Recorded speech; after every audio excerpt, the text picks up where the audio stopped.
Intekhab. Yes sir. মেঘ তো দেখেছো অনেক, ধরেছো কখনো? Sir no sir. চলো আজকে আমরা একটু মেঘ ধরে দেখি। Yes sir. তুমি ক্যানোপিটা 1 নচ ওপেন করো। Yes sir, opening sir.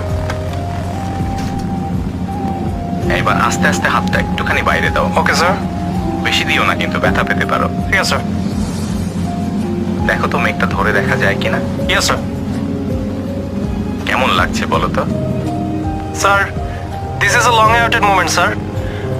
আমি ছোটবেলায় আকাশে যখন দেখতাম ফাইটার প্লেন উড়ে যাচ্ছে, আমি সেগুলো ছবি আঁকতাম আর বসে বসে ভাবতাম যে কবে আমি এগুলো চালাতে পারবো। ইট ওয়াজ মাই ড্রিম স্যার। তাহলে তোমার ছোটবেলারই স্বপ্ন ছিল আকাশে ওড়ার। Yes sir. ভালো। শুধু মেঘ ধরলে তো হবে না, চলো এবার ক্যানোপি বন্ধ করো। Yes sir. So which exercise you want to see first? Sir, loop sir. Okay, let's see a loop. Yes sir. Remember, you'll feel G